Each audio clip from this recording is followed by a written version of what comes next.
Julio Cascavita, 10A. Consecuencias de las políticas de Gorbachov para Europa del Este, caracterizando los movimientos de reforma de Polonia y el papel desempeñado por el movimiento sindical de solidaridad, Checoslovaquia y la revolución de Terciopelo, la caída del muro de Berlín. En un primer aspecto a mencionar, teniendo en cuenta que antes de la llegada de Gorbachov al poder, la Unión Soviética era netamente comunista, por tal razón será caracterizada por un montón de casas rojas. Sin embargo, la Unión Soviética tenía intervención en gran parte de los países de Europa del Este, los cuales también tenían intervención, tal es el caso de Polonia, Checoslovaquia y en el caso de Alemania, la región oriental.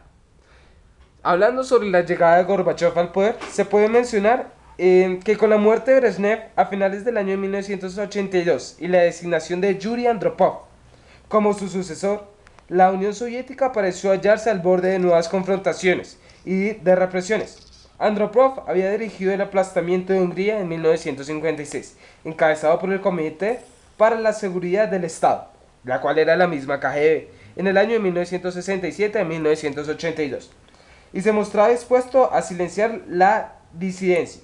Pero la muerte de Andropov puso a la Unión Soviética en un camino aparentemente distinto cuando un hombre llamado Mikhail Gorbachev, quien va a realizar los cambios de una inclinación un poco más hacia el capitalismo en la Unión Soviética, tomó el poder.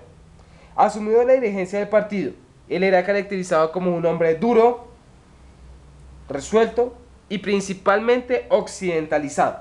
Gorbachev emprendió en el año 1985 una peligrosa y muy directa modernización del Estado soviético, y aunque no se enfrentó al partido y a los militares de forma directa, sí realizó oposición de forma indirecta al Partido Comunista. Las dos principales reformas de Gorbachev fueron la llamada perestroika, que caracterizada por traer la pericia occidental a las industrias soviéticas, y el glasnost o apertura, que atrajo a miles de occidentes a la Unión Soviética para promover al comercio, exhibir sus habilidades industriales, intercambiar programas educativos y artistas y reformar las administraciones, lo cual caracterizó la gran intervención americana y por sí capitalista en la Unión Soviética, trayendo de esta forma capitalismo dentro de la gran comunista y dirigente Unión Soviética, que en este momento tenía inclinaciones, tal como se dijo, capitalistas gracias a Gorbachev. De esta manera, Gorbachev permitió una política más abierta y además facilitó programas en que la población pudiera elegir entre más de un candidato en las elecciones. En marzo de 1989, los funcionarios del partido sufrieron una derrota rotunda y la nueva legislatura nacional de los diputados del Congreso del Pueblo estaba repleta de caras nuevas, generando así la pérdida de un comunismo antiguo y rígido dentro de la Unión Soviética. Asimismo, Gorbachev retiró el marxismo dentro de los estudios nacionales, además de la reintegración de exiliados pertenecientes a la Unión Soviética. De esta manera, las reformas llevadas a cabo por Gorbachev generaron el debilitamiento de la Unión Soviética frente al bloque oriental comunista, lo cual facilitó su pérdida de poder frente a estos territorios, generando en un primer aspecto consecuencias de carácter negativo para el comunismo europeo. En un primer aspecto a mencionar sobre la desintegración del comunismo en Europa, hay que hacer referencia a los territorios polacos. El derrumbe de los regímenes represivos fue inesperado y súbito. En abril de 1989, un acuerdo entre las facciones polacas incluyó las promesas de elecciones libres, y en agosto eligió como primer ministra a la primera cabeza no comunista de una nación del bloque oriental, fácilmente inspirado por lo recién sucedido en la Unión Soviética.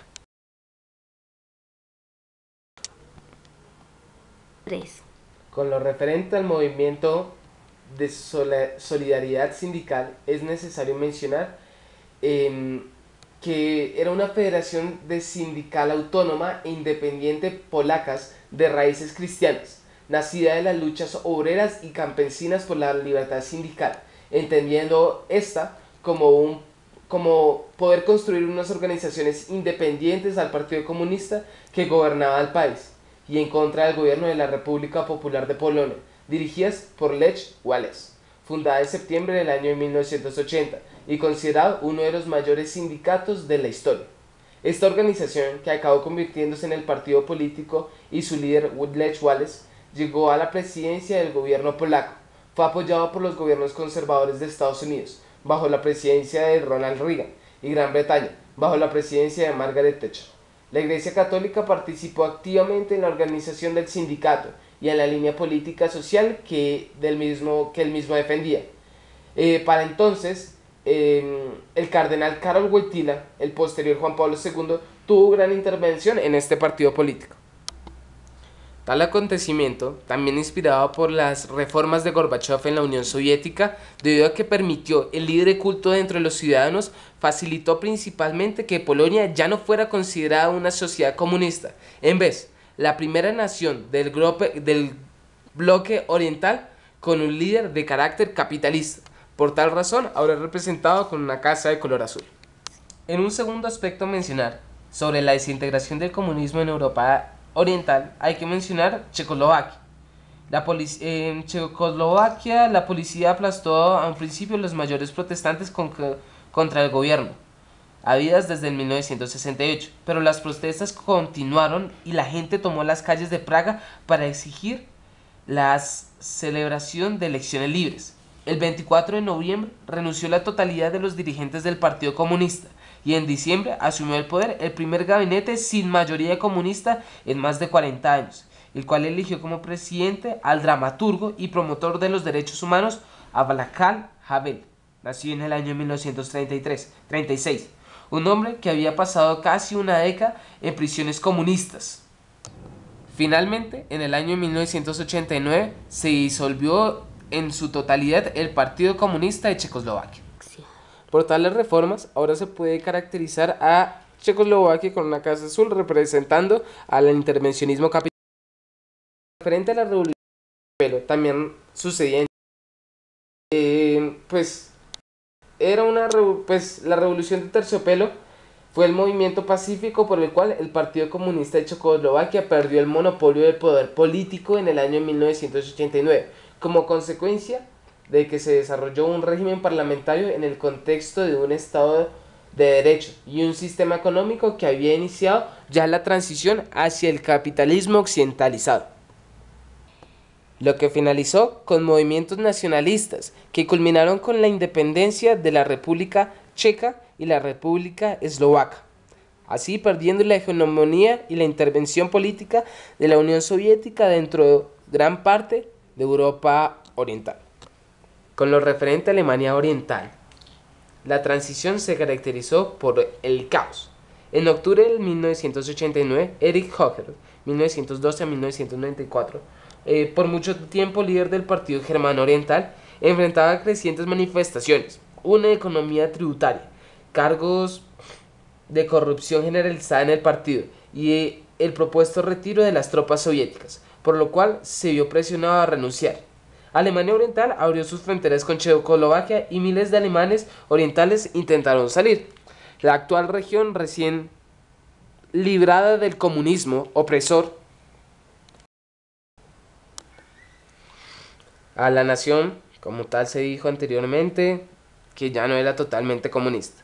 El 9 de noviembre el gobierno no aceptó emitir visas de salida y lo que quedaba del infame muro de Berlín se vino abajo en medio de una delirante celebración. Es decir, el capitalismo ya oriental.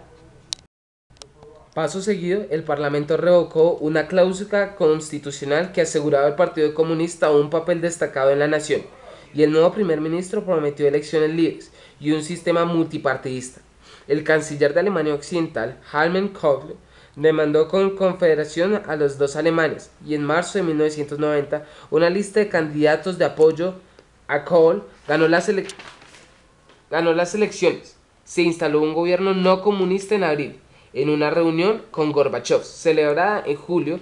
La Unión Soviética dio su beneplácito a cambio de 10.000 millones de dólares en ayuda económica, mientras las dos Alemanias, las cuatro potencias aliadas que las ocuparon originalmente, garantizaban en forma junta la frontera de posguerra de Polonia con una Alemania unificada, finalizando así la total dependencia comunista de los estados acompañantes en las doctrinas soviéticas.